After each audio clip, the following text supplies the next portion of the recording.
Hello everyone and welcome back to commerce educators. So last class में हम लोगों ने अपना सीएमए इंटर जो पेपर नंबर 5 था बिजनेस लॉज एंड एथिक्स, उसका हमने एग्जाम ओरिएंटेड जो बैच था वो स्टार्ट कर लिया था। और लास्ट क्लास में हम लोगों ने क्या क्या चीजें डिस्कस की थी कि जो अपना पूरा पेपर है 100 मार्क्स का पेपर है वो कितने सेक्शंस में डिवाइडेड है, ठीक है, कितने कितने मार्क्स का कौन सा सेक्शन है।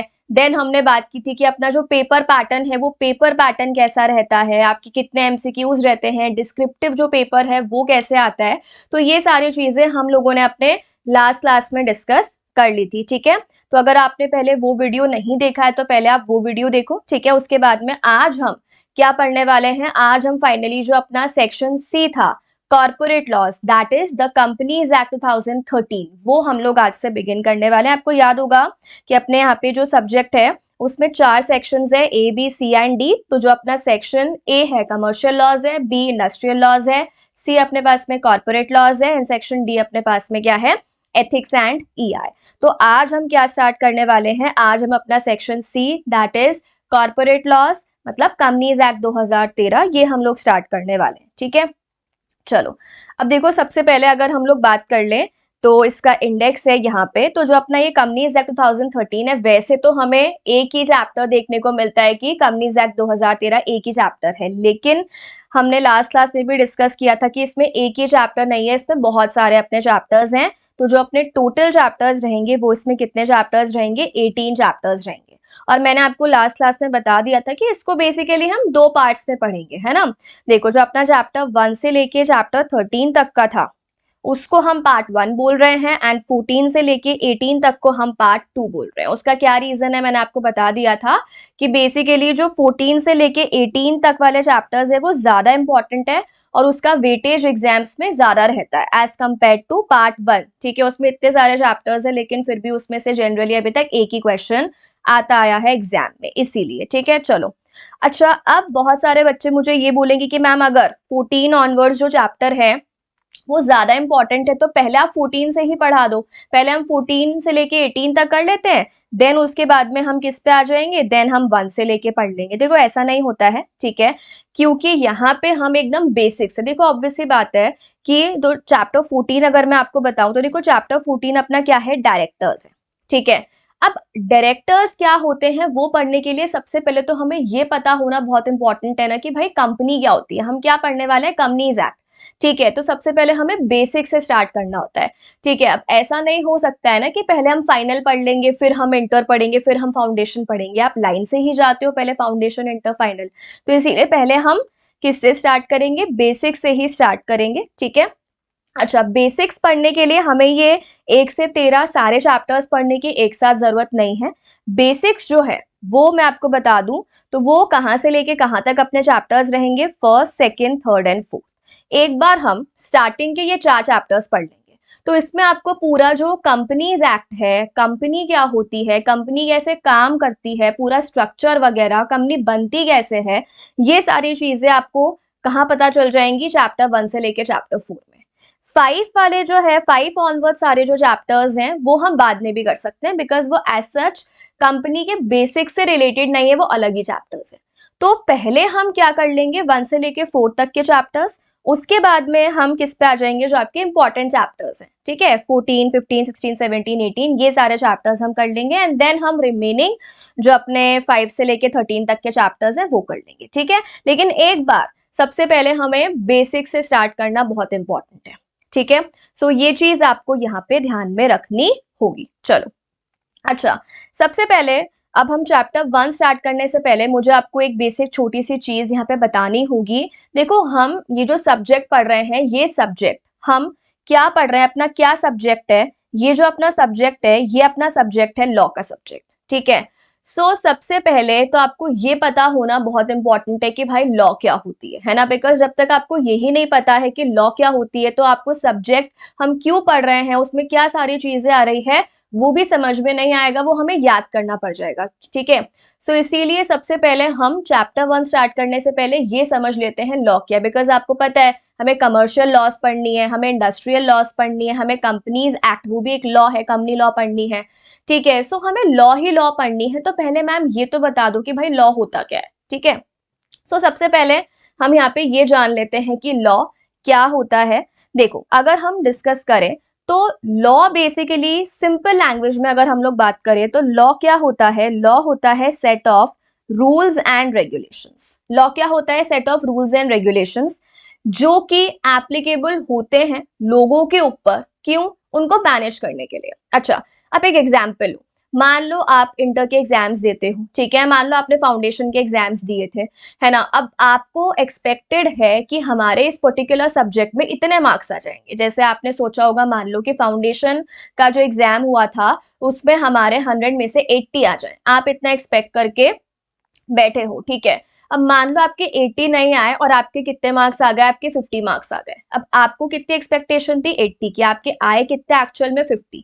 तो अब आप क्या करोगे? अब आप जाओगे ICMA, वहां पे जो भी आपको पहला आदमी दिखेगा आप उसको पीट आओगे। तेरी हिम्मत कैसे हुई? तुम्हारा जो है इंस्टीट्यूट है ऐसा है वैसा है, तुमने हमें कम मार्क्स दिए, हमें तो कितने मार्क्स चाहिए थे? 80, तुमने कितने दिए? 50। या मान लो किसी का अगर अटेम्प्ट लग जाता है इंटर में, ठीक है? एग्जाम्पल ले रहे हैं, खुद पे मत लेना, एग्जाम्पल ले रहे हैं, मान लो, है ना? तो अगर अटेम्प्ट लग गया तो क्या आप मारपीट करके आ जाओगे? ठीक है? मुक्के मार दिए, लात मार दिए, किसी की गोली बोली मार दी, ठीक है? क्या ऐसी हरकतें करके आओगे? फेल हो गए तो हम तो मार देंगे। या मान लो आपको कुछ खाना है जाके, ठीक है? आपने गोलगप्पे खाया, कुछ भी खाया, अब सामने वाला आपसे पैसे मांग रहा है, क्या बोल रहे हो? मेरे पास पैसा नहीं है। तो वो क्या आपको गोली मार देगा? तो ऑब्वियस सी बात है ना कि यहाँ पे लॉ का होना बहुत इंपॉर्टेंट है, रूल्स एंड रेगुलेशंस का होना बहुत इंपॉर्टेंट है। अगर रूल्स और रेगुलेशन नहीं होंगे तो हर बंदा अपनी मनमानी करेगा, उसको जैसा ठीक लगेगा वो वैसा करेगा। थोड़ी सी लड़ाई हो जाएगी तो हम तो खून कर देंगे सामने वाले का, इसकी औकात है क्या मुझे बोल दे, इसकी हिम्मत है क्या मुझे ऐसे ही ऐसे बोल दिया, अब मैं बताता हूँ उसको। तो बोलते तो हम अभी भी हैं, लेकिन अभी अपने पास में क्या वो पावर है कि हम उसको जान से मार दें या हम मारपीट कर लें? नहीं, ऑब्वियस सी बात है आपके ऊपर केस हो जाएगा, ठीक है? बिकॉज लॉ है आपको गवर्न करने के लिए। तो इसीलिए लॉ का होना बहुत इंपॉर्टेंट है। Set of rules and regulations का होना बहुत इंपॉर्टेंट है जो कि मैनेज करे, ठीक है? सो लॉ क्या है? लॉ है set of rules and regulations required to manage the state, ठीक है? यहाँ पे स्टेट का मतलब कंट्री से है ना? Made and enforce by legislature. अब ये सब आपने ना बचपन में पढ़ा होगा कि अपने पास में होता है लेजिस्लेचर, एग्जीक्यूटिव, जुडिशरी, ये अपने पास में अलग अलग ऑर्गन्स होते हैं। तो जो लॉ बनाता है वो कौन होता है? लेजिस्लेचर। जो लॉ को एग्जीक्यूट करता है वो कौन होता है? एग्जीक्यूटिव। और जैसे अपने कोर्ट्स वगैरह होते हैं जो एनफोर्स करते हैं, और जो लॉ को नहीं मानता है तो वो जो है पनिशमेंट वगैरह देते हैं, वो सब कोर्ट्स, वो किस में आते हैं? जुडिशरी में, ठीक है? तो लॉ बनाता कौन है? लेजिस्लेचर। ये हम क्यों करते हैं? To regulate and control the conduct of people, ताकि हम लोगों को रेगुलेट कर सके कि भाई अगर कुछ ऐसा हो जाता है तो मैं गुस्सा आ जाता है तो अपने आप को कंट्रोल रखूं, ठीक है? मैं आपको एक एग्जांपल दे रही हूँ, ऐसे बहुत सारी चीजें होती है ना? जैसे हम रोड पे चल रहे हैं तो रोड पे हमें हेलमेट लगाना होता है, हमें ट्रैफिक लाइट्स माननी होती है ना? रेड लाइट है तो आपको रुकना है। बहुत सारे लोग नहीं मानते, लेकिन वही वाली बात है, लॉ तो बना हुआ ही है, आपका चालान हो जाएगा। सो ये सब किस में आते हैं? ये सब रूल्स एंड रेगुलेशन जो है ये लॉ में आते हैं, जो कि लोगों को मैनेज करने के लिए, ताकि क्या क्या चीजें मेंटेन हो, ताकि पीस मेंटेन हो, ताकि सिक्योरिटी मेंटेन हो, हार्मनी, जस्टिस, ऑर्डर, ये सारी चीजें मेंटेन हो सके, शांति से हम रह सकें। सिक्योरिटी, हमें ये डर ना हो कि भाई अगर हमने कुछ गलत कर दिया, मान लो हमने किसी को कुछ बोल दिया तो ये तो हमें गोली से उड़ा देगा, ऐसा डर भी नहीं होना चाहिए। पीस, सिक्योरिटी, हार्मनी, शांति, ठीक है, ब्रदरहुड, ये सारे जो फीलिंग्स है, ये सब, या ये सब हम कह सकते हैं प्रमोट करने के लिए, ये सब मेंटेन करने के लिए लॉ का होना बहुत इंपॉर्टेंट है, ठीक है? सो ये बेसिक डेफिनेशन हो गई अपने लॉ की। अब हम एक बार देख लेते हैं कि भाई लॉ बनती कैसे है ना? अब आपको क्या हम पावर दे दें? क्या हम हर पर्सन को पावर दे दें कि तुम अपनी लॉ बना लो? फिर आप लोग तो अपनी लॉ बनाओगे। सबसे पहले आप लोग क्या लॉ बनाओगे? सबसे पहले आप लोग ये लॉ बनाओगे कि भाई बिना एग्जाम दिए हम तो बस क्लासेस ले लें, बिना एग्जाम दिए हम बन जाए CMA। या फिर हमें शॉर्ट गारंटी दे दो कि हम एग्जाम देके बिना रिजल्ट के CMA बन जाएंगे, यानी रिजल्ट ही नहीं आएगा, हम बस एग्जाम लिख के आएंगे, कुछ भी लिख कर आए हम तो पास हो जाए। तो अगर हम हर किसी को पावर दे देंगे तो ऑब्वियस सी बात है वो बंदा अपने अकॉर्डिंग ही रूल बना लेगा, अपने अकॉर्डिंग ही लॉ बना लेगा। तो क्या ऐसी चीजें चल जाएंगी? क्या ऑब्वियसली ऐसा नहीं होता है, ठीक है? तो हम यहाँ पे हर किसी रैंडम आदमी को पावर नहीं दे सकते हैं कि भाई तुम्हें जो ठीक लग रहा है वो तुम उसके अकॉर्डिंग लॉ बना लो। एक प्रोसेस होता है, ठीक है? अब ये सारी चीजें भी आपने बचपन में पढ़ी होंगी, है ना? अपने सब कुछ आता है। कि जैसे हम डेमोक्रेसी, अपनी इंडिया डेमोक्रेसी है, तो हम इलेक्ट करते हैं लोगों को, ठीक है, गवर्नमेंट बनती है, तो हम इतना ज्यादा बेसिक्स में नहीं जाएंगे, ठीक है। बट एक प्रॉपर प्रोसेस क्या होता है, देखो सबसे पहले अगर हमें लॉ बनाना है तो ऐसे नहीं है कि किसी ने भी कल सोच लिया और आज लॉ बन गई, नहीं। पहले क्या बनता है, पहले बनता है बिल। बिल का मतलब बेसिकली क्या होता है, आप एक ड्राफ्ट मान लो कि हमें जिस पर्टिकुलर चीज के ऊपर लॉ बनानी है, तो डायरेक्टली लॉ नहीं बनती है, पहले आपके दिमाग में आइडिया आया होगा कि यार ये प्रॉब्लम है। ऑब्वियस सी बात है, जहां पे प्रॉब्लम होगी वहीं पे तो हम सोल्यूशन ढूंढेंगे।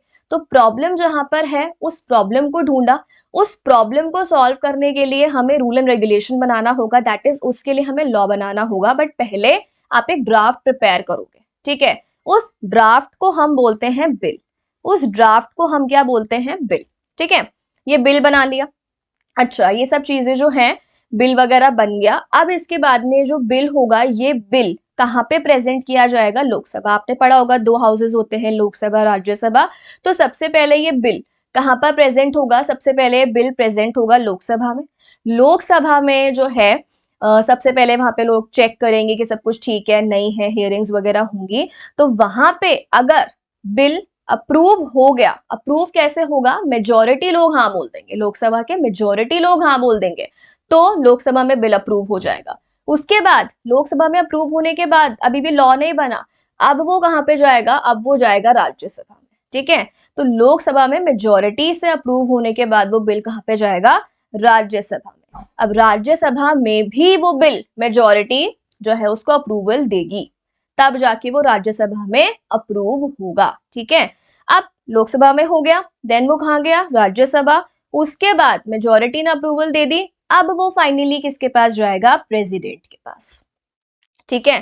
तो अपने जो प्रेसिडेंट है, वो अगर उस बिल के ऊपर अपनी अप्रूवल देंगे, अपनी असेंट देंगे, तब जाकर एक्ट बनेगा। तब जाकर क्या बनेगा, एक्ट। तो सबसे पहले बिगनिंग किसी के दिमाग में आइडिया आता है, ठीक है। आइडिया को हम जो है ड्राफ्ट प्रिपेयर करते हैं, जिसको हम बिल बोलते हैं। देन वो कहाँ जाता है, लोकसभा। देन वो कहाँ जाता है, राज्यसभा। अप्रूवल मिल जाएगा मेजोरिटी का। उसके बाद में वो कहाँ जाएगा, प्रेसिडेंट। प्रेसिडेंट उसके ऊपर अपने असेंट देगा, तब जाके वो एक्ट बनेगा। तो ये पूरा प्रोसेस है ना। तो ये सारी चीजें जो है होती हैं प्रोसेस ऑफ लॉ मेकिंग में। अच्छा, अब एक और चीज आपने नोटिस की होगी कि अभी तक तो मैम हम लोग लॉ की बात कर रहे थे, अब अचानक से यहाँ पे आपने एक्ट कैसे यूज कर लिया, लॉ क्यों नहीं लिखा, लॉ नहीं बना, एक्ट बना। ये तो देखो बेसिकली हम एक चीज डिस्कस कर लेते हैं कि भाई लॉ और एक्ट, इनमें भी डिफरेंस होता है। लॉ एक वाइडर टर्म है ना, लॉ जो है, लॉ एक वाइडर टर्म है, और लॉ के अंदर एक्ट आता है। तो एक्ट एक नैरो टर्म है, ठीक है। देखो लॉ, जैसे फॉर एग्जाम्पल हम लोग बात करें, तो अगर हम कंपनी लॉ की बात करें, जो हम पढ़ने वाले हैं अभी, तो कंपनी लॉ, कंपनी लॉ एक वाइडर टर्म है। मतलब लॉ जो होता है उसके अंदर बहुत सारी और चीजें आती है। एक्ट का मतलब होता है स्पेसिफिक किसी चीज के ऊपर बना हुआ। जैसे अपना कंपनीज एक्ट 2013 है, वो एक्ट है, वो कंपनीज को रेगुलेट करने के लिए एक एक्ट बना दिया। लेकिन क्या हमें सिर्फ कंपनीज एक्ट पढ़ना होता है, नहीं। एक्ट के साथ साथ हमें और भी बहुत सारी चीजें पढ़नी होती हैं। अब एक्ट के साथ साथ देखो हमें और क्या पढ़ना होता है, हमें रूल्स पढ़ने होते हैं।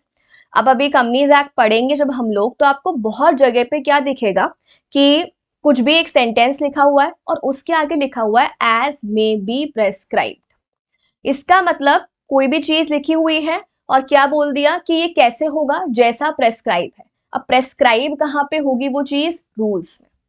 इसका मतलब एक्ट में मेन मेन चीजें डाल दी, ठीक है। लेकिन उस एक्ट को समझने के लिए या और एडिशनल जो चीजें होती हैं वो कहाँ पे डाल दी जाती हैं, वो रूल्स में डाल दी जाती हैं। तो हमें कंपनीज एक्ट तो पढ़ना ही है, और उसके साथ साथ हमें कंपनी रूल्स भी पढ़ने होते हैं।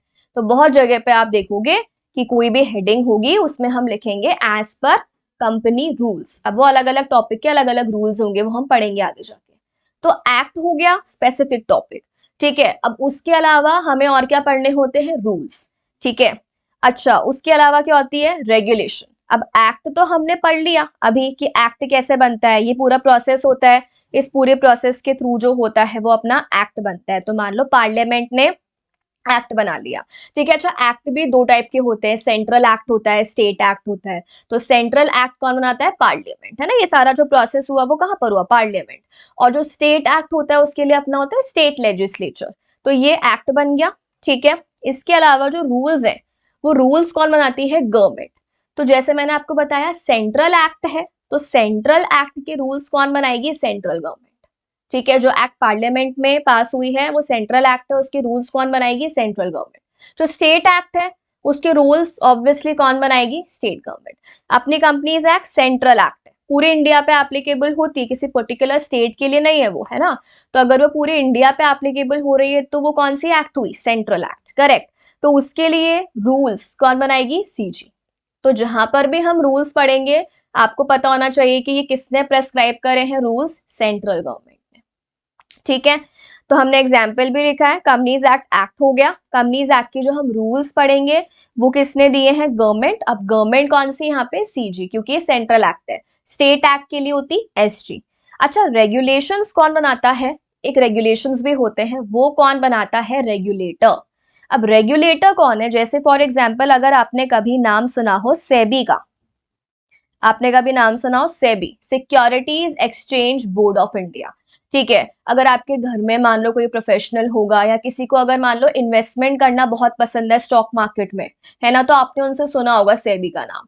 सेबी बेसिकली क्या है? Capital market regulator.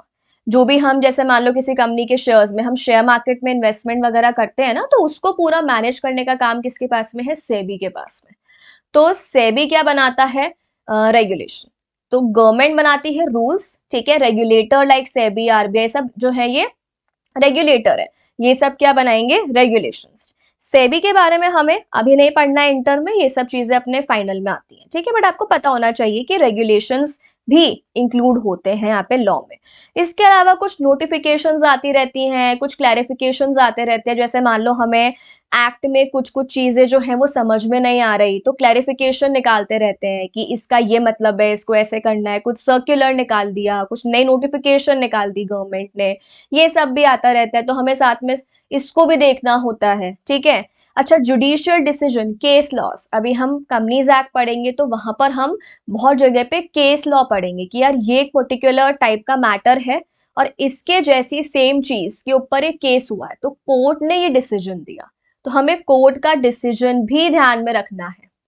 तो केस लॉज वगैरह जो है ये भी पढ़ना पड़ता है। तो इतना सब कुछ पढ़ना है, ये सब की सब चीजें, ये सब की सब चीजें आपकी किस में आएंगी? ये सब की सब चीजें आपकी आएंगी लॉ में। तो एक्ट एक स्मॉल पार्ट है, एक्ट एक स्पेसिफिक, लाइक कंपनीज एक्ट एक स्पेसिफिक है कि भाई कंपनीज के ऊपर एक स्पेसिफिक चीज बना दी। ठीक है, अब जो एडिशनल सारी चीजें हैं वो भी तो हमें साथ में लेके चलना पड़ता है ना। तो वो सब की सब चीजें मिलाकर, अब इस पूरे को हम क्या बोलेंगे? अगर हम यहां से लेके यहां तक सबकी बात करें तो वो कंपनी लॉ, और सिर्फ हम एक्ट की बात करें तो वो कंपनीज एक्ट। ठीक है, चलो, ये बेसिक्स हैं। ठीक है, आपको पता होना बहुत इंपॉर्टेंट है। एग्जाम में आपसे ऐसा कोई क्वेश्चन नहीं पूछेगा कि लिख के बताओ, ठीक है, लेकिन ये पता होना इंपॉर्टेंट है, इसीलिए मैंने आपको बताया। अब इसके बाद में हम स्टार्ट करते हैं कॉर्पोरेट लॉ, जो अपना सेक्शन सी है। सेक्शन सी का क्या नाम है? सेक्शन सी का नाम है आपका कॉर्पोरेट लॉ। ठीक है, अब लॉ आपको समझ में आ गया। अब किसी भी टाइप की लॉ अगर वो एक स्पेसिफिक चीज से रिलेटेड है, जैसे अगर हम लॉ पढ़ रहे हैं जो कि किसके ऊपर एप्लीकेबल हो रही है? कॉर्पोरेट्स के ऊपर, तो वो कौन सी लॉ बन जाएगी? Corporate law.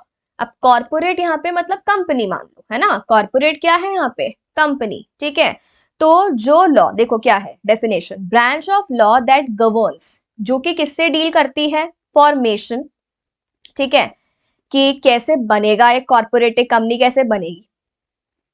इसके बाद में क्या है? फंक्शनिंग, काम कैसे करेगी वो कंपनी, उसका मैनेजमेंट कैसे होगा। ठीक है, अच्छा, वाइंडिंग अप, बंद कैसे होगी वो कंपनी। ये सारी चीजें, ये सब हम कहाँ पढ़ेंगे? कंपनी लॉ में। ठीक है, इसका मतलब सिंपल सी चीज है, अलग अलग चीजों के लिए, जैसे अगर आपके अलग अलग सब्जेक्ट्स है तो अलग अलग सब्जेक्ट्स है तो वो अलग अलग एरिया से डील करते हैं। ठीक है, अब आप टैक्स पढ़ते हो वो एक अलग एरिया हो गया। ठीक है, आप एफएम पढ़ते हो वो एक अलग एरिया हो गया। ठीक है, आप अकाउंट्स पढ़ते हो, लॉ पढ़ते हो, तो अलग अलग एरियाज है ना। वैसे लॉ भी तो अलग अलग एरियाज के ऊपर एप्लीकेबल होगी कि नहीं एप्लीकेबल होगी। ठीक है, तो वैसे यहाँ पे क्या बोला, जो लॉ कॉर्पोरेट्स को गवर्न करती है, जो कॉर्पोरेट के लिए लॉ बनी हुई है, that is what, corporate law, simple. ठीक है, मतलब कंपनीज के लिए जो भी लॉ बनी हुई है। अब वो देखो क्या रेगुलेट करती है, मतलब उस लॉ में क्या क्या चीजें गिवन है, क्या राइट्स होंगे, क्या ड्यूटीज होंगी, क्या लाइबिलिटीज। ऑब्वियस सी बात है ना, हमने क्या पढ़ा, लॉ क्या होता है, रूल रेगुलेशन। लॉ क्या होता है, रूल रेगुलेशन। तो आपको सबको बताना होगा कि भाई तुम्हारे ये राइट्स हैं, तुम्हें ये करना है, ये नहीं करना है, अगर ऐसा किया तो जेल जाओगे। ठीक है, तो वो सारी चीजें लिखी हुई होती हैं। किस किस के बारे में, अब क्योंकि हम कॉर्पोरेट लॉ पढ़ रहे हैं, तो वो किस किस के बारे में होगी, कंपनी के खुद के बारे में होगी। शेयर होल्डर्स होते हैं, उसके ओनर्स होते हैं, उनको हम बोलते हैं शेयर होल्डर्स, उसके बारे में होगी। डायरेक्टर्स होते हैं जो कंपनी को मैनेज करने का काम करते हैं, उसके राइट्स एंड रिस्पॉन्सिबिलिटीज होती हैं। स्टेक होल्डर्स का मतलब होता है जितने भी कनेक्टेड लोग, जितने भी ऐसे लोग जो आप ये मान लो अभी के लिए रिलेटेड होते हैं कंपनी से, जैसे कंपनी के एम्प्लॉयज हो गए, ठीक है, कॉम्पिटिटर्स हो गए, कस्टमर्स हो गए, ये सब लोग किसमें आ जाएंगे, स्टेक होल्डर्स में। ठीक है। अच्छा, ये सारी चीजें जब हम प्रॉपर चैप्टर 1 से स्टार्ट करेंगे कंपनीज एक्ट में, तो आपको और क्लियर हो जाएगा शेयर होल्डर्स क्या होते हैं, डायरेक्टर्स क्या होते हैं। ठीक है, अभी हम बेसिक एक बार पढ़ रहे हैं कि ये सारे वर्ड्स हमें कंपनीज एक्ट में देखने को मिलेंगे। चलो, अब अगेन इसका ऑब्जेक्टिव क्या है, देखो कंपनीज एक्ट जो है ना, कंपनीज एक्ट का मेन ऑब्जेक्टिव क्या है, जो कंपनी के शेयर होल्डर्स है, मतलब जो कंपनी के ओनर्स है, इन्वेस्टर हैं, जो कंपनी में अपना पैसा लगा रहे हैं, उनको प्रोटेक्ट करना। ठीक है, उनको प्रोटेक्ट करना कि उनके साथ कोई कुछ गलत ना कर दे, कोई फ्रॉड नहीं हो जाए उनके साथ। ठीक है, कोई उनको बेवकूफ नहीं बना दे, ऐसी सारी चीजों को रोकने के लिए कंपनीज एक्ट बनी हुई है कि सब कुछ सही से हो, कुछ गलत नहीं हो, है ना। तो protect share holders and investor, ensure करता है मैनेजमेंट फेयर तरीके से हो, कुछ भी अनफेयर नहीं हो, कुछ भी इलीगल काम नहीं हो, कुछ भी गलत नहीं हो। And regulate corporate activities, company में जो भी एक्टिविटीज हो रही हैं वो सही तरीके से होनी चाहिए, इस चीज को वो रेगुलेट करता है। तो ये अपना हो गया कॉर्पोरेट लॉ का मतलब। ठीक है, चलो अब इसके बाद में हम आ जाते हैं अपने चैप्टर नंबर 1 पे। अभी तक हमने सिर्फ बेसिक पढ़ा है, ठीक है। अब हम आ जाते हैं चैप्टर नंबर 1 पे। देखो, अगर हम एक बार डिस्कस करें तो मैंने आपको वैसे तो बताया था लास्ट क्लास में भी, लेकिन हम किस तरीके से पढ़ने वाले हैं, देखो सबसे पहले हम ये हैंड रिटन जो अपने नोट्स हैं, जैसे चैप्टर 1 के, ये आपके प्रॉपर हैंड रिटन नोट्स हैं सारे। ठीक है, तो सबसे पहले तो हम हैंड रिटन नोट से पढ़ेंगे, इसमें सब कुछ है, बस फ्लो चार्ट मैनर में, इजी मैनर में आपको दे रखा है, तो पढ़ने में आपके लिए इजी हो जाएगा। ठीक है, तो सबसे पहले हम हैंड रिटन नोट से पढ़ेंगे।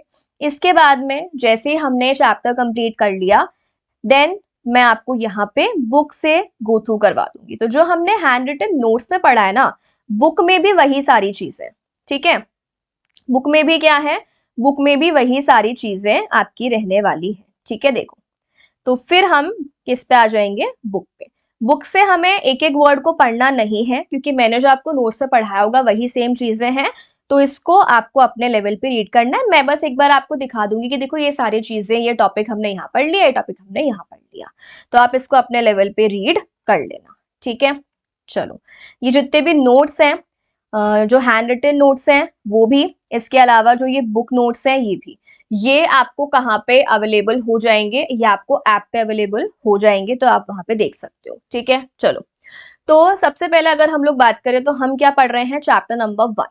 चैप्टर 1 जो है, चैप्टर 1 अपना क्या है, चैप्टर 1 है अपना इंट्रोडक्शन टू कंपनी लॉ।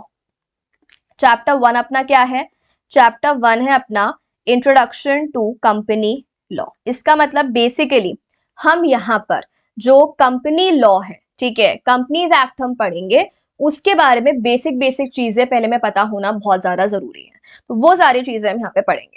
अच्छा, सबसे पहले हम क्या पढ़ रहे हैं, कंपनी के बारे में। तो कंपनी क्या होती है, अगर आपके माइंड में ये आएगा कि हमें कंपनी खोलनी है, तो आप कंपनी क्यों खोलोगे, क्या आप ये सोचकर कंपनी खोलोगे कि यार रिलैक्स नहीं हो पा रहे हैं, हमारी नींद पूरी नहीं हो पा रही है, चलो एक कंपनी खोल लेते हैं, कंपनी खोल के सोएंगे हम उसमें, क्या आप ये सोचोगे? भाई तुम्हें सोना है तो घर पे जाके सो, सोने के लिए आप कंपनी ओपन करोगे क्या? आप कंपनी क्यों ओपन करोगे?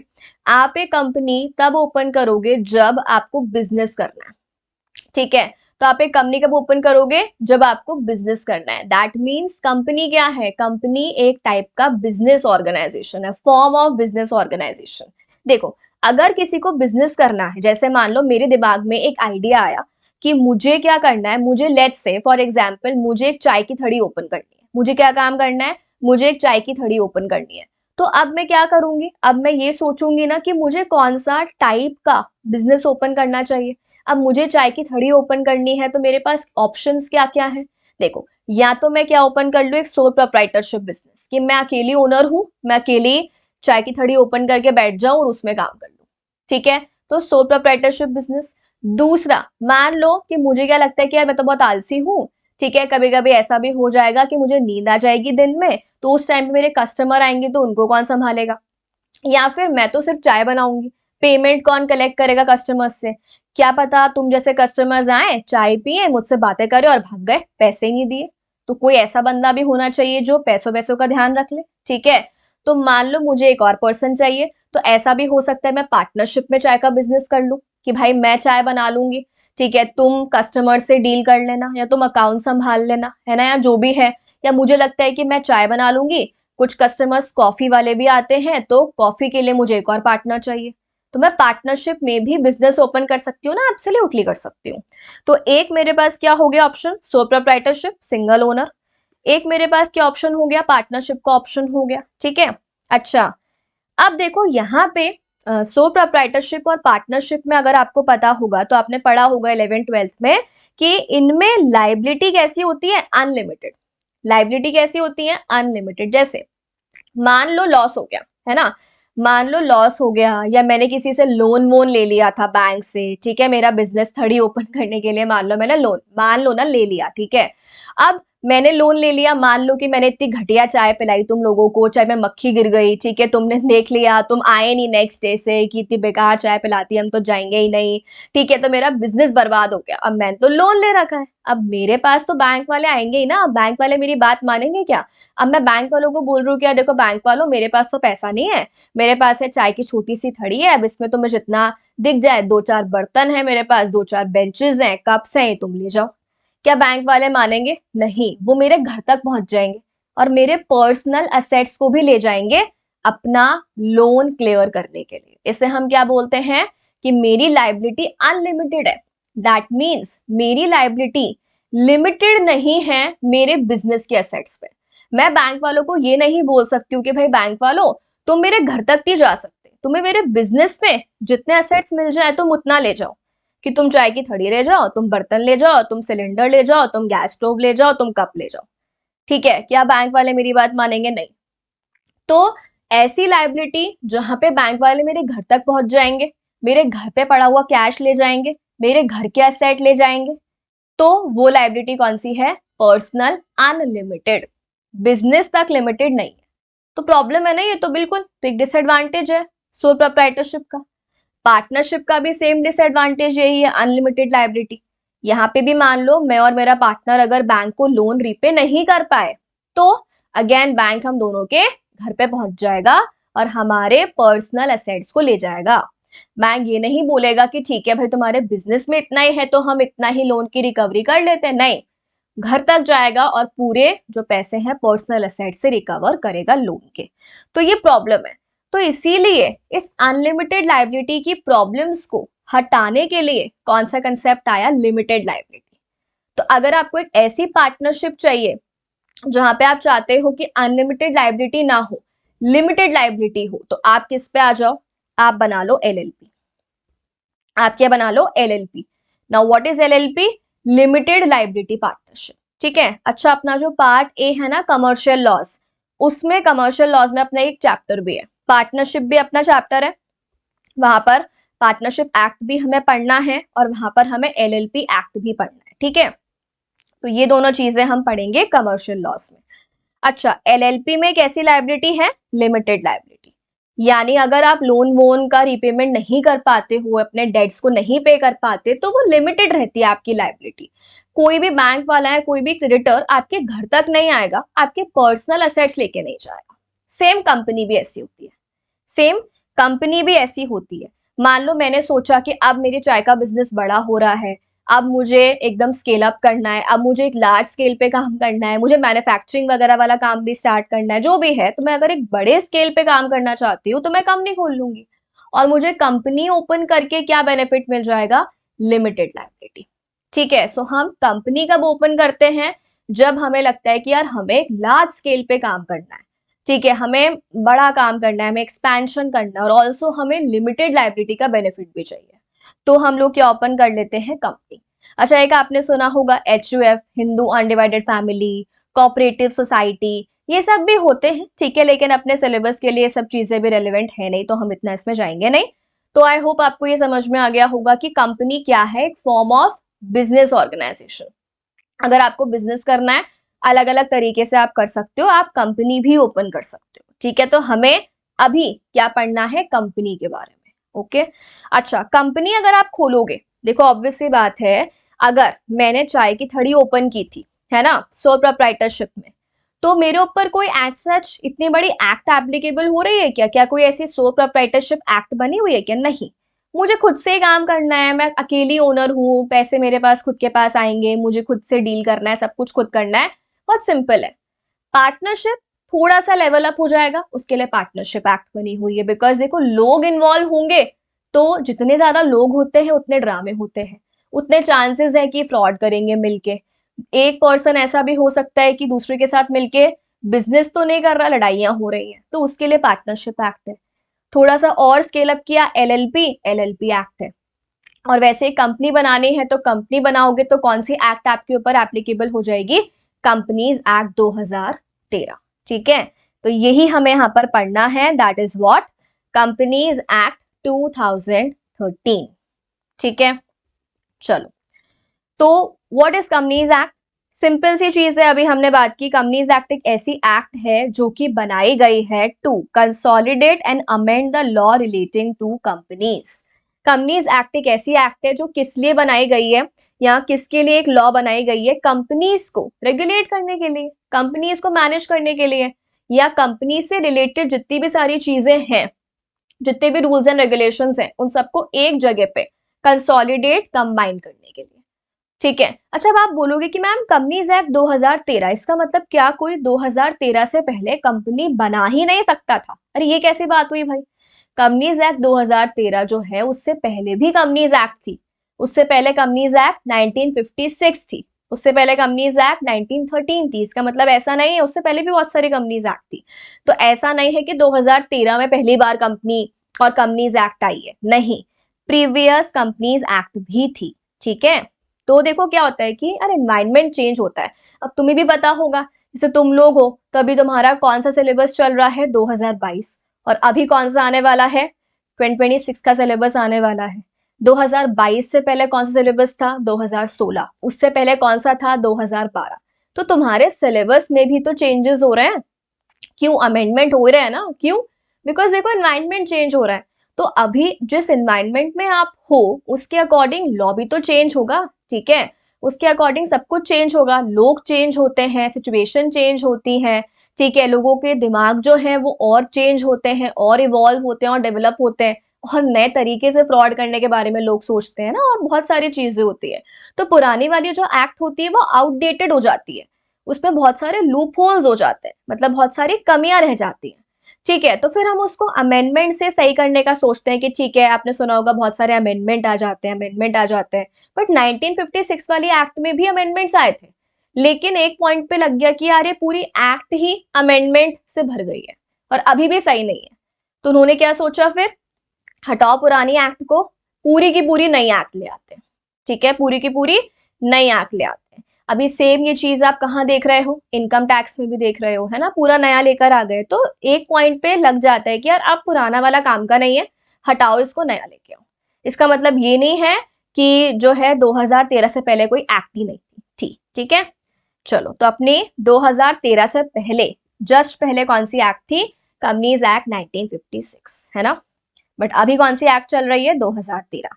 अब ये basically MCQ point of view के लिए आप पढ़ सकते हो। ठीक है, कुछ कुछ चीजें, तो अगर हम लोग बात करें, तो ये जो अपनी 2013 वाली एक्ट है, अच्छा, अभी आपको याद होगा जो लॉ का प्रोसेस होता है, सबसे लास्ट स्टेप क्या होता है, सबसे लास्ट स्टेप होता है कि प्रेसिडेंट उसके ऊपर अपनी असेंट देगा, है ना। तो प्रेसिडेंट की असेंट कब मिली थी, 2013 वाली एक्ट को, 29 अगस्त 2013। प्रेसिडेंट की कंसेंट कब मिली थी? 29 अगस्त 2013। एंड फाइनली ये जो एक्ट है ये ऑफिशियल गजट में नोटिफाई कब हुई थी, मतलब पब्लिक को कब बता दिया गया कि ये एक्ट जो है वो आ गई है? 30 अगस्त 2013। ठीक है, तो ये दो डेट्स आपको याद रखनी है। असेंट कब मिली? 29 अगस्त 2013, तो आपको ऑब्वियस सी बात है याद रहेगा। और ऑफिशियल गजट में नोटिफाई कब हुई? 30 अगस्त 2013। ठीक है, चलो अब इसके बाद में हम लोग डिस्कस करते हैं कि यार अपना जो कंपनीज एक्ट है उस कंपनीज एक्ट का स्ट्रक्चर कैसे है, जो ये कंपनीज एक्ट 2013 बनी हुई है वो कैसे बनी हुई है। ठीक है, तो अब देखो जो कंपनीज एक्ट है, अच्छा एक चीज सुनो, मान लो फॉर एग्जाम्पल मैं आपकी बुक बनाऊं, ठीक है, पेज नंबर 1 से स्टार्ट करूं, ठीक है, कोई भी कंटेंट लिखना, और मैं बिना किसी पैराग्राफ चेंज के या बिना किसी हेडिंग के, बिना किसी सब हेडिंग के, बिना बोल्ड किए, बिना अंडरलाइन किए, बिना किसी भी चीज के पेज नंबर 1 से लेके पेज नंबर 500 पे एंड करूं, तुम्हें समझ आएगी? तुम वो बुक को पढ़ोगे क्या? तुम हाथ भी नहीं लगाना चाहोगे कि कुछ समझ ही नहीं आ रहा है, ना कोई हेडिंग है, ना कोई टॉपिक लिखा हुआ है, ना कुछ समझ में आ रहा है, ना कोई चैप्टर है इसके अंदर, ठीक है, ना कोई आपने पॉइंट बनाया है, ना कोई सब हेडिंग, मतलब क्या माथा दर्द हो गया हमारा तो इसको देख के, ऑब्वियस सी बात है ना? तो इसका मतलब क्या होता है कि अगर आप किसी भी चीज को पढ़ते हो तो आपको पता होना चाहिए कि अभी हम किस टॉपिक के बारे में बात कर रहे हैं, उस टॉपिक की हेडिंग क्या है, चैप्टर कौन सा है, सब हेडिंग्स वगैरह सब कुछ होनी चाहिए, छोटे छोटे पॉइंट्स एंड पैराग्राफ्स होने चाहिए, तब जाके हमें समझ में आता है। तो तुम कुछ सोचो यार, कंपनीज एक्ट है, कंपनीज एक्ट जो है वो भी बहुत बड़ा है, तो हम स्टार्टिंग से लेके एंड तक उसको एक साथ दे देते, कोई पार्ट नहीं करते, कोई चैप्टर नहीं बनाते, तो बहुत प्रॉब्लम हो जाती। ठीक है, इसीलिए कंपनीज एक्ट जो है उसको किस तरीके से बाइफोकेट किया गया है, देखो कंपनीज एक्ट को सबसे पहले सेक्शंस में डिवाइड किया गया है। सेक्शंस कितने हैं? अच्छा ये भी आपको याद करना है, फॉर एमसीक्यू पूछ सकता है। कंपनीज एक्ट में टोटल सेक्शंस कितने हैं? 470। अब कुछ बच्चे डर के वीडियो पॉज करके भाग मत जाना, 470 सेक्शंस कौन पढ़ेगा? अरे भाई तुम्हारे पूरे के पूरे जो 470 सेक्शंस है वो हमें नहीं पढ़ने, ठीक है, इतना हमारे सिलेबस में नहीं है, हमें सिर्फ कुछ सिलेक्टेड सेक्शंस ही पढ़ने हैं। ठीक है, कुछ अभी इंटर में आएंगे, कुछ आपके फाइनल में आएंगे, ठीक है, कुछ सेक्शंस तो पढ़ने ही नहीं है, तो बहुत सारी ऐसी चीजें हैं जो हमें लिमिटेड ही पढ़नी है। ठीक है, सो डोंट वरी, पूरे कंपनीज एक्ट का बताया क्या, पूरे कंपनीज एक्ट में 470 सेक्शंस है, दैट डजंट मीन कि आपके सिलेबस में सारे के सारे दे दिए, ठीक है, इतना नहीं पढ़ा रहे आपको, डोंट वरी, है ना? चलो, सो कंपनीज एक्ट में 470 सेक्शंस है, ठीक है, 29 चैप्टर्स हैं, 29 चैप्टर्स हैं और 7 शेड्यूल्स हैं। अब सबसे पहले सेक्शंस की अगर हम बात करें तो सेक्शन क्या होता है मैम? सेक्शन होता है smallest unit of the act. Each section contain specific legal provision. देखो सेक्शन आप सिंपल मानो कि सेक्शन एक पर्टिकुलर टॉपिक के ऊपर होता है, जैसे फॉर एग्जांपल हम लोग पढ़ेंगे सेक्शन नंबर 3। सेक्शन 3 बात करता है about formation of company, company कैसे बनती है वो हम कहाँ पढ़ेंगे? सेक्शन 3 में। कंपनी कैसे इनकॉर्पोरेट होती है वो हम कहाँ पढ़ेंगे? सेक्शन 7 में। तो पर्टिकुलर टॉपिक से रिलेटेड, ठीक है, आपने सुना होगा एमओए, मेमोरेंडम ऑफ एसोसिएशन, उसका हमें गिवन है सेक्शन 4 में। ठीक है, सो ऐसे अलग अलग सेक्शंस अलग अलग टॉपिक को बताते हैं। ठीक है, तो वो हो गया आपका सेक्शन, जैसे for example section 3 formation, section 7 लिख सकते हो आप इनकॉर्पोरेशन। ठीक है, अपने सारे अलग अलग सेक्शंस अभी आ जाएंगे। तो ये तो हो गया सेक्शन। अच्छा, अब टोटल चैप्टर्स कितने हैं? 29। चैप्टर्स क्या होते हैं? सिंपल, चैप्टर्स का मतलब होता है कि जो भी रिलेटेड सारी चीजें हैं उसको एक साथ एक चैप्टर में डाल दो। ठीक है, जो भी रिलेटेड सारी चीजें हैं उसको एक साथ एक चैप्टर में डाल दो। जैसे देखो चैप्टर 1 अपना है प्रीलिमिनरी, कंपनीज एक्ट के अलग अलग चैप्टर्स हैं, तो चैप्टर 1 आपका क्या है? प्रीलिमिनरी। इसमें बेसिकली आपका गिवन है कि भाई कंपनीज एक्ट जो है उसका टाइटल, ठीक है, कमेंसमेंट कब हुआ था, ये सब डेफिनेशंस वगैरह ये सब किस में डाल दी है? प्रीलिमिनरी, मतलब बेसिक्स, बेसिक्स मान लो, है ना, बिगनिंग वाली सारी चीजें वो किस में आ जाती हैं? Preliminary chapter. ये अपने बुक के चैप्टर नहीं है, ठीक है, ये कंपनीज एक्ट जो बनी हुई है उसके चैप्टर है। क्या हमें सारे चैप्टर्स और ये सब कुछ पढ़ना है डिटेल में जाके? नहीं, हमें लिमिटेड ही पढ़ना है, अपने कोर्स में लिमिटेड ही है, लेकिन ये आपको पता होना चाहिए। अच्छा, इसके अलावा जैसे चैप्टर 2, चैप्टर 2 जो है कंपनीज एक्ट का, चैप्टर 2 रिलेट करता है incorporation of company and matters incidental thereto, company का इनकॉर्पोरेशन और उससे रिलेटेड जितने भी मैटर्स हैं ये सब किस में गिवन है? चैप्टर 2 में। ये सब किस में गिवन है? चैप्टर 2 में। तो जो भी इनकॉर्पोरेशन से रिलेटेड सारे सेक्शंस हैं वो कौन से चैप्टर का पार्ट है? चैप्टर 2। जैसे अभी हमने यहाँ पे बात की सेक्शन 3 फॉर्मेशन ऑफ कंपनी, ये भी चैप्टर 2 के अंदर ही आता है। मैंने आपको अभी सेक्शन 7 का एग्जाम्पल दिया। सेक्शन 7 क्या था अपना? इनकॉर्पोरेशन ऑफ कंपनी, ठीक है, वो भी किस में आता है? चैप्टर 2। मतलब बेसिकली चैप्टर समझ गए ना कि पर्टिकुलर एक वो दे दिया कि एक कोई भी हेडिंग दे दी और उससे रिलेटेड सारी चीजें उसके अंदर आती जाएंगी। तो अब इनकॉर्पोरेशन से रिलेटेड जितने भी सेक्शंस हैं वो सब किस चैप्टर में आ जाएंगे? चैप्टर 2 में, ठीक है। इस तरीके से टोटल कितने चैप्टर्स है कंपनीज एक्ट में? 29 चैप्टर्स है। और इसके बाद में आते हैं शेड्यूल्स। तो शेड्यूल्स कितने हैं कंपनीज एक्ट में? 7 शेड्यूल्स है, ठीक है। बेसिकली देखो शेड्यूल्स क्या होते हैं? शेड्यूल्स होते हैं annexures attach to the act, मतलब एक्ट के लास्ट में लगा दिए जाते हैं अटैचमेंट्स। बेसिकली इसमें जनरली क्या होता है कि एक्ट को सपोर्ट करने के लिए कुछ कुछ चीजें, कुछ कुछ एक्स्ट्रा चीजें जैसे एक्सप्लेन कर दी, लाइक जैसे आपने पढ़ा भी होगा, जैसे आपने शेड्यूल 3 सुना होगा जिसमें format of balance sheet and P&L दे रखा है, ठीक है। तो ये शेड्यूल 3, ये 7 शेड्यूल्स में से शेड्यूल जो 3 आता है वो क्या है? Format of balance sheet and P&L। एक हम पढ़ेंगे शेड्यूल 7, ठीक है।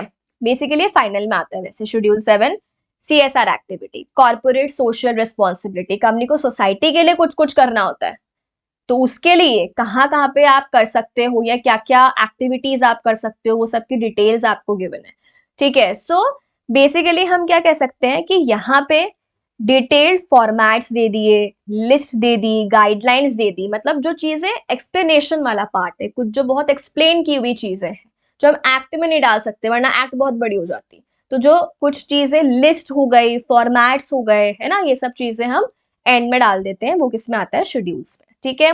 सो ये अपने यहाँ पे क्या हो गए?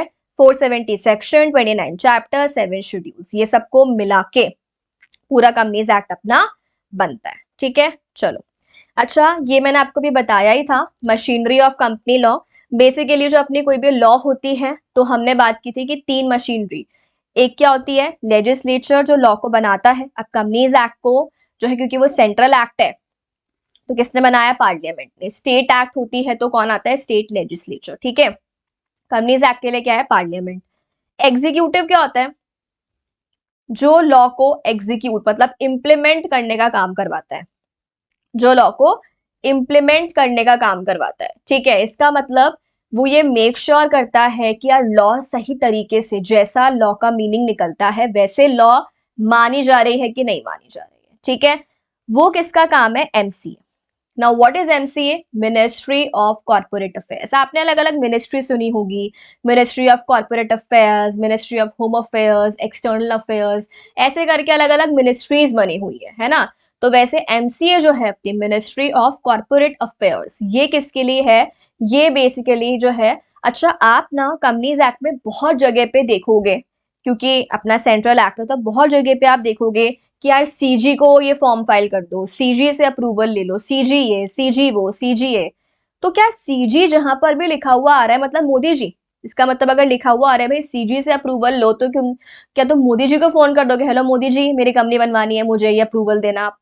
तो क्या वो तुम्हारा फोन उठाएंगे? क्या तुम्हारे पास जो है, तुम्हें लगता है तुम्हारे पास में इतनी प्रिविलेज है कि तुम मोदी जी से डायरेक्टली बात कर पाओगे? पॉसिबल नहीं है ना। हर बंदा अगर कहीं पे भी सीजी का नाम आ रहा है तो वो मोदी जी के पास थोड़ी जाएगा या प्रेसिडेंट के पास थोड़ी जाएगा। सो बेसिकली देखो क्या होता है, हम कह सकते हैं कि अलग अलग चीजों के लिए अलग अलग मिनिस्ट्री बनी हुई है। तो अपने कॉर्पोरेट अफेयर्स के लिए कौन सी मिनिस्ट्री है? एमसीए। तो जहां पर भी हम सीजी की बात करेंगे वहां पे आपको याद रखनी है कि कौन सी मिनिस्ट्री की बात हो रही है? एमसीए। और आपने एक सुना होगा आरओसी, रजिस्ट्रार ऑफ कंपनीज। मतलब जनरली जब भी हम कंपनीज एक्ट का कोई भी काम करते हैं, हम कोई डॉक्यूमेंट दे रहे होते हैं, ठीक है, या हमें कोई अप्रूवल चाहिए होता है, तो जो मतलब डील करता है, मेनली ये सारा काम संभालता है। जैसे अभी हम कंपनी को अगर बनाएंगे, इनकॉर्पोरेट करेंगे, तो हम एप्लीकेशन वगैरह जो सब कुछ देंगे, तो वो सारा अप्रूवल वगैरह का काम कौन संभालेगी? मतलब मिनिस्ट्री कौन सी है? एमसीए। और उसमें भी कौन? आरओसी, रजिस्ट्रार ऑफ कंपनीज, ठीक है। तो ये सब चीजें भी हम आगे पढ़ेंगे तो आपको और ज्यादा क्लियर हो जाएंगी। इसका मतलब आपको याद रखना है कि भाई गवर्नमेंट की मिनिस्ट्रीज बनी हुई है, तो यहाँ पे कौन सी मिनिस्ट्री है, मिनिस्ट्री ऑफ कॉर्पोरेट अफेयर्स। ठीक है, चलो आगे हम जब चैप्टर्स पढ़ेंगे तो जो मैंने अभी आपको आरओसी बताया है, अभी हो सकता है आपको नहीं समझ में यार आरओसी क्या है, कहाँ से आ गया, अभी रुक जाओ, अभी छोड़ दो, आगे हम पढ़ेंगे तो आपको क्लियर हो जाएगा। ठीक है, चलो इसके बाद में हम लोग आते हैं किसके ऊपर, जो अपना तीसरा होता है दैट इज व्हाट, जुडिशियरी। मतलब लॉ को हम कह सकते हैं इंटरप्रेट और एनफोर्स। मान लो कोई लॉ नहीं मान रहा, ठीक है, नाटक कर रहा है, नहीं मान रहा है, लॉ को बीच कर रहा है, या बेसिकली उसने कोई भी लीगल काम कर दिया लॉ के अगेंस्ट, तो कोर्ट होती है। अब जो कोर्ट्स होती है ना, वो होती है नॉर्मल लोगों के लिए, कंपनी के लिए कोर्ट नहीं होती। कंपनी के लिए क्या होता है, ट्राइब्यूनल। कंपनी के लिए क्या होता है, ट्राइब्यूनल, कोर्ट के जैसा ही होता है। लेकिन देखो क्या होता है कि कोर्ट्स में हम नॉर्मल लोग भी जाएंगे, हमारा कोई केस है, मान लो मर्डर का कोई केस है, किडनैपिंग या वट एवर एक्सवाइसी कोई भी केस है, तो हम लोग कोर्ट में जाएंगे। अब कोई कंपनी का केस है, ठीक है, कंपनी में फ्रॉड हो गया, वो भी कोर्ट में जाएगा। कोर्ट पे तुम्हें पता है ऑलरेडी क्या आती रहती है, तारीख पे तारीख, तारीख पे तारीख। अब कंपनियां भी वहां पहुंच जाएंगी तो ऑब्वियस सी बात है बहुत प्रॉब्लमैटिक हो जाएगा। तो जो केस तुम्हारा 20 साल में सॉल्व हो रहा है, फिर वो 40 साल में पहुंच जाएगा। तो इसीलिए कोर्ट्स ऑलरेडी ओवरबर्डन्ड है, तो इसीलिए ये कंपनीज वगैरह के लिए अलग बना देते हैं। ठीक है, कोर्ट के जैसे ही होते हैं ये, लेकिन कोर्ट से जल्दी यहाँ पे काम हो जाता है, बिकॉज यहाँ पे स्पेसिफिकली जैसे कंपनी एक्ट की अगर हम लोग बात करें, कंपनीज एक्ट की, तो वहां पे जो अपना ट्राइब्यूनल है, सेमी कोर्ट बेसिकली बोल सकते हैं हम, तो जो अपना यहाँ पे ट्राइब्यूनल है, मतलब कोर्ट के जैसा ही जो कंपनीज के लिए बना हुआ है उसे हम बोलते हैं ट्राइब्यूनल। तो उसके लिए स्पेसिफिकली कौन है, NCLT, national company law tribunal. NCLT क्या है, नेशनल कंपनी लॉ ट्राइब्यूनल। ठीक है, एनसीएलटी। तो अगर कंपनी का कोई भी मैटर है तो वो नॉर्मल कोर्ट में जाएगा क्या, कि सेशंस कोर्ट में जा रहा है, हाई कोर्ट में जा रहा है, नहीं, कहाँ जाएगा वो जाएगा ट्राइब्यूनल, एनसीएलटी। अच्छा, हमें आपने सुना होगा अगर आपको एक कोर्ट से प्रॉब्लम है, उसका जो भी ऑर्डर डिसीजन आया हमें पसंद नहीं आया, तो हम अपील लगा सकते हैं। ठीक है, तो मान लो सेशन कोर्ट से प्रॉब्लम है तो हम अपील लगा देंगे हाई कोर्ट में। अब यहाँ पर हम मान लो हमें एनसीएलटी के जो भी ऑर्डर आया है उससे प्रॉब्लम है, तो हम अपील कहाँ पे लगाएंगे, एनसीएलएटी में। हम कहाँ अपील लगाएंगे, NCLAT. Now what is NCLAT, national company law appellate tribunal. Appeal लगा दो एनसीएलटी के डिसीजन का। ठीक है जी, तो ये बेसिकली अपना क्या हो गया, जुडिशियरी। तो ये मशीनरी हो गई किसकी, कंपनीज एक्ट की, कंपनी लॉ की बेसिकली। अब इसके बाद में हम कंपनीज एक्ट का जो सेक्शन 1 है उस पर आते हैं। कंपनीज एक्ट का क्या, सेक्शन 1। कंपनीज एक्ट का सेक्शन 1 जो है वो आपको क्या बताता है, कंपनीज एक्ट का सेक्शन 1 का देखो हेडिंग क्या है, शॉर्ट टाइटल, एक्सटेंड, कमेंसमेंट और एप्लीकेशन। कंपनीज एक्ट का शॉर्ट टाइटल मतलब एक्ट का नाम क्या है, बेसिक पता ही है हमें, the companies act 2013। Extend, applicable कहाँ कहाँ होता है, होल ऑफ इंडिया। एप्लीकेबल कहाँ होता है, whole of India, simple. Commencement मतलब ये एक्ट कब से आई, कब से स्टार्ट हुई, बिगिन हुई एप्लीकेबल होना। देखो कंपनीज एक्ट का जो सेक्शन 1 है ना, सेक्शन 1 वो तो कब आ गया था, 30 अगस्त 2013। अभी हमने ऊपर डेट्स पढ़ी ना, ठीक है, कि ऑफिशियल गजट में कब उसको नोटिफाई कर दिया था, 30 अगस्त को। तो सेम डेट पे सेक्शन 1 एप्लीकेबल हो गया ये वाला। लेकिन पूरी कंपनीज एक्ट एक साथ एप्लीकेबल नहीं हुई थी, कंपनीज एक्ट पार्ट्स में एप्लीकेबल हुई थी। कुछ सेक्शंस पहले आ गए, कुछ सेक्शंस बाद में। देखो जैसे क्या बोला, वहां पे लिख दिया सेक्शन 1 में कि रिमेनिंग सेक्शंस जो है ना will come into force on such dates as CG will appoint by notification। मतलब उसमें पहले ही बोल दिया सेक्शन 1 तो आज से ही आ रहा है, मतलब 30 अगस्त 2013 से। आगे वाले सेक्शंस जो है वो कब कब आते जाएंगे, जैसे सीजी बताता जाएगा वैसे वैसे आते जाएंगे। ठीक है, सो इसका मतलब है सारे सेक्शंस एक साथ नहीं आए थे। ठीक है, अब एग्जाम्पल देख लो, 98 सेक्शंस कब आए थे, 12 सितंबर 2013 को। ठीक है, उसके बाद अगले 183 सेक्शंस कब आए थे, 1 अप्रैल 2014। तो इस तरीके से जो हमने बात की, कंपनीज एक्ट के सारे सेक्शंस एक साथ नहीं आए थे, ऐसे पार्ट्स में आए थे। ठीक है, ये पता होना चाहिए बस आपको बेसिक। अच्छा, 3 चीजें हो गई, टाइटल हो गया, एक्सटेंट हो गया, कमेंसमेंट हो गया। अब फाइनली हम लोग इस पे आते हैं एप्लीकेशन। ठीक है, एप्लीकेशन का मतलब होता है कंपनीज एक्ट किस किस के ऊपर अप्लाई होगी। अच्छा, बेसिक कंपनीज एक्ट किसके ऊपर अप्लाई होगी, कंपनीज के ऊपर। जो कंपनी बनेगी उसके ऊपर ही, उसके लिए तो कंपनीज एक्ट बनाया है आपने, है ना। तो कंपनीज एक्ट लगेगा कंपनीज के ऊपर जो कि इनकॉर्पोरेट हुई है कौन सी एक्ट में, this act. Now what is this act, मतलब 2013 वाली जो कंपनीज एक्ट है, क्योंकि हमने पढ़ा ना इसके पहले भी कंपनीज एक्ट होती है। तो जो 2013 वाली कंपनीज एक्ट है उसके ऊपर, मतलब उसमें बनी हुई जो कंपनीज हैं उसके ऊपर भी एक्ट एप्लीकेबल होगा। मान लो कोई कंपनी अभी नहीं बनी है, 2013 वाली एक्ट में नहीं बनी है, पहले से बनी हुई है, मतलब वो जब बनी थी तब 1956 वाली एक्ट थी, तो क्या उसके ऊपर अब कंपनीज एक्ट अप्लाई नहीं होगा? कैसी बात कर रहे हो, बिल्कुल होगा। पुरानी कंपनी तो क्या हो गया, है तो कंपनी ही ना। तो अगर कोई प्रीवियस कंपनी लॉ में भी कंपनी बनी हुई है तो उसके ऊपर भी एक्ट एप्लीकेबल होगा। जैसे आप लोगों, अब आप लोग 2022 वाले सिलेबस को पढ़ के एग्जाम देकर सीएमए बनोगे। अब आपके बाद अभी कौन सा सिलेबस आ रहा है, 2026। तो अब क्या ये बोल दिया जाएगा कि तुम तो पुराने हो, तुम तो सीएमए ही नहीं हो? हम मानेंगे ही नहीं। क्यों? क्योंकि तुम 26 वाले सिलेबस के अकॉर्डिंग सीएमए नहीं बने। तो तुम क्या करोगे, ऑब्वियस सी बात है, एक भाटा उठाओगे उसको मारोगे ना, पागल वागल है क्या, हमने इतनी मेहनत करी है भाई, 2022 सिलेबस था उस टाइम पे, तो हम वही सिलेबस पढ़ेंगे, है ना। इसका मतलब ये थोड़ी हम सीएमए नहीं है, बिल्कुल है। ठीक है, सो यही चीज है कि भाई उस टाइम पे जो कंपनीज एक्ट थी उसने वो वाली एक्ट मानकर कंपनी बन गई, तो कंपनी तो वो भी रहेगी। और अब नई वाली एक्ट आ रही है तो नई वाली एप्लीकेबल हो जाएगी उसके ऊपर, सिंपल। ये तो हो गया जो कंपनी है, जो इस एक्ट में बनी हुई कंपनीज है उनके ऊपर एप्लीकेबल होगा कंपनीज एक्ट 2013। इसके अलावा किस किस पे एप्लीकेबल होगा, देखो, इंश्योरेंस कंपनी, ठीक है, बैंकिंग कंपनी जो बैंक्स वगैरह, कंपनीज जो कि एंगेज्ड है किस में, generation and supply of electricity, ऐसी कंपनीज जो किस में इन्वॉल्व है, generation and supply of electricity, उनके ऊपर भी एप्लीकेबल होगा। या other company governed by any special act, जिनके अपने खुद की कोई एक्ट है, अलग से उनके लिए एक्ट बना दी, अलग से उनके लिए कोई एक्ट बना दी, उन पे भी एप्लीकेबल होगा।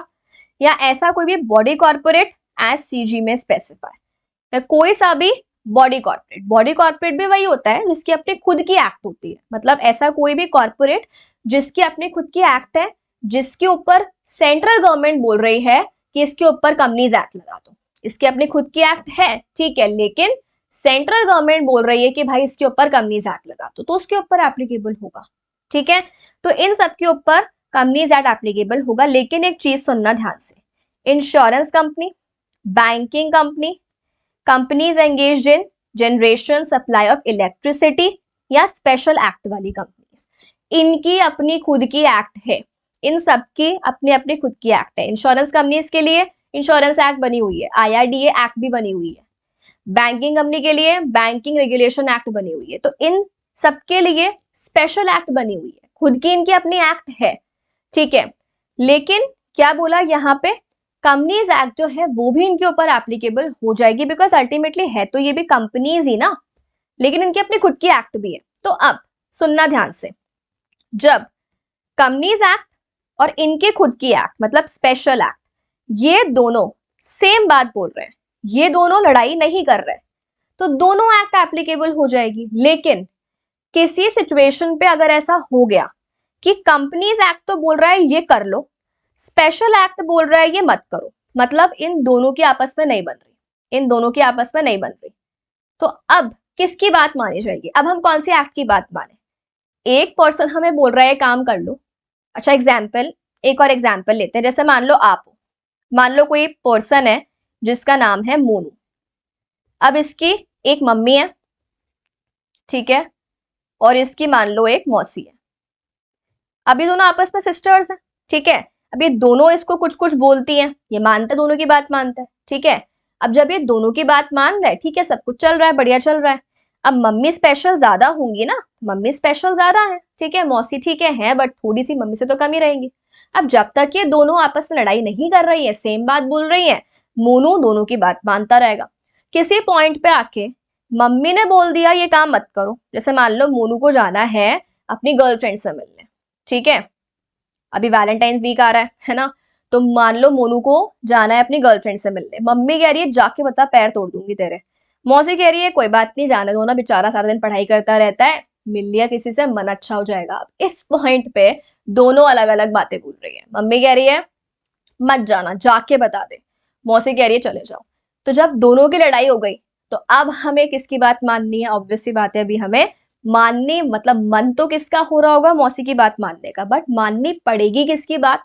ऑब्वियस सी बात है, मम्मी की। घर में तो हमें उनके रहना है, ठीक है। सो जिस टाइम पे दोनों में लड़ाई हो जाए, स्पेशल एक्ट कुछ और बोले, ठीक है, और जनरल एक्ट कुछ और बोले, तो हमें किसकी बात माननी है? स्पेशल की। तो कंपनीज एक्ट जनरल एक्ट है, ठीक है, और वो जैसे हमने बात की बैंकिंग वाली एक्ट अलग हो गई, इंश्योरेंस वाली एक्ट हो गई, वो स्पेशल एक्ट है, वो आपके लिए ही है सिर्फ। तो जब स्पेशल एक्ट कुछ बोल रही है और जो जनरल एक्ट है वो अलग बात बोल रही है, तो हमें बात किसकी माननी है जब दोनों अलग अलग बातें बोल रही है? स्पेशल एक्ट की। जब दोनों सेम बातें बोल रही है तो क्या फर्क पड़ता है? सेम ही तो बोला है, मान लो, दोनों की मान लो, ठीक है। तो ये चीज हमें यहाँ पे ध्यान रखनी होगी। तो क्या बोला है देखो, but if provisions of companies act contradict, मतलब वो कुछ अलग बोल रहा है, ठीक है, स्पेशल एक्ट से, तो स्पेशल एक्ट की बात हमें माननी होगी। Is it clear? चलो, तो ये अपना पूरा हो गया यहाँ पे section 1 of companies act. I hope आपको यहाँ तक सबको सब कुछ समझ में आ गया होगा। अभी तक हमने जो है वो क्या क्या चीजें डिस्कस की है? अभी तक हमने डिस्कस किया है कि भाई कौन कौन से टाइप्स के बिजनेस होते हैं, ठीक है। इसके अलावा कंपनीज एक्ट कब आया, ये सब चीजें हमने डिस्कस की। कंपनीज एक्ट में कितने सेक्शंस हैं, कितने चैप्टर्स हैं, कितने शेड्यूल्स हैं, कंपनीज एक्ट की मशीनरी, और ये short title, extent, commencement, application, ये सारी चीजें हमने यहाँ पे डिस्कस की है, ठीक है। सो ये बेसिकली हम यहाँ पे क्या कह सकते हैं, अपना क्या हुआ है, introduction to company law. Companies act के बारे में हमने अभी तक बेसिक सारी बातें जो है वो यहाँ पे की है, ठीक है। चलो, आज के लिए हम लोग इतना ही रखते हैं। अभी चैप्टर 1 अपना कंप्लीट नहीं हुआ है, अभी हमें और कुछ पढ़ना है, जैसे कंपनी क्या होती है, कंपनी के फीचर्स क्या क्या होते हैं, ठीक है, ये सारी चीजें हमें पढ़नी है। और एक हमें और कंसेप्ट पढ़ना है, that is what, lifting of corporate veil. वो कंसेप्ट भी हमें पढ़ना है, ठीक है। वो करने के बाद अपना जो चैप्टर 1 है वो पूरा कंप्लीट हो जाएगा, ठीक है। देखो बेसिकली अभी क्या चल रहा है, थोड़ी सी बेसिक्स वाली चीजें हैं, तो ये अच्छे से समझना बहुत इंपॉर्टेंट है, बिकॉज ये आपका बेस बनाएगा। अब आगे जाके जब ये सारी चीजें आएंगी तो आपको पहले से पता होगा, तो वहां मुझे हर बार हर एक टर्म को अलग से एक्सप्लेन करने की जरूरत नहीं है। जैसे आगे जाके कहीं पर भी अब ये आएगा कि सीजी को एप्लीकेशन लगा दो, तो आपको पता है हमें यहाँ पे सीजी मतलब मोदी जी से बात नहीं हो रही, ठीक है, किसकी बात हो रही है? एमसीए, आरओसी, इन सब की बात हो रही है, ठीक है। तो बेसिक्स जो है वो सारी चीजें पता होना बहुत ज्यादा इंपॉर्टेंट है। चलो, सो आज के लिए इतना सफिशिएंट है, बाकी हम लोग करते हैं अपनी नेक्स्ट क्लास में। Thank you everyone and have a nice day.